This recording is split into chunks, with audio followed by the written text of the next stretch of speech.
அஸ்ஸலாமு அலைக்கும் மக்களே, இதுதான் நபி இப்ராஹிம் அலைஹிஸ்ஸலாம் அவர்கள் லா இலாஹ இல்லல்லாஹ் என்கின்ற கொள்கையை நிலைநிறுத்திய இடம். தன் தந்தையும் தன்னுடைய சமூகமும் சிலை வணக்க வழிபாட்டில் ஈடுபட்டுக் கொண்டிருக்கிறார்கள். ஏகத்துவத்தை எடுத்து வைக்கிறார்கள், ஏற்க மறுக்கிறார்கள்.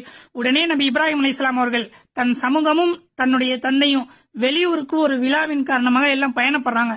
அந்த நேரம் பார்த்து நபி இப்ராஹிம் அலைஹிஸ்ஸலாம் அவர்கள் மிகப்பெரிய கோடாரி ஒன்னை எடுத்துக்கொண்டு இருக்கக்கூடிய அத்தனை சிலைகளையும் அடித்து உடைக்கிறாங்க. நம்ம பாக்குறோம் பாத்தீங்களா, நமக்கு ஆப்போசிட்ல இருக்கக்கூடிய இதுதான் நபி இப்ராஹிம் அலைஹிஸ்ஸலாம் அவர்கள் தூக்கி எறியப்பட்ட நெருப்பு குண்டம். அந்த சிலைகளை எல்லாம் அடிச்சு உடைச்சிட்டு ஒரே ஒரு மிகப்பெரிய சிலை இருக்கு. அந்த சிலைக்கு மேல போய் கோடாரியை மாட்டிடுறாங்க இப்ராஹிம் நபி அவர்கள். மக்கள் ஊருக்கு வந்து பாக்குறாங்க, தாங்கள் வணங்கி வழிபடக்கூடிய கடவுள்கள் சிலைகள் அத்தனையும் உடைக்கப்பட்டிருக்கிறது. இந்த காரியத்தை இப்ராஹிம் தான் செய்திருப்பான் அப்படின்னு சொல்லி மக்கள் பேசி முடிவெடுப்பதை அல்லாஹ் சொல்லுகிறான். காலு ஹர்ரிகூஹு வன்சுரு ஆல்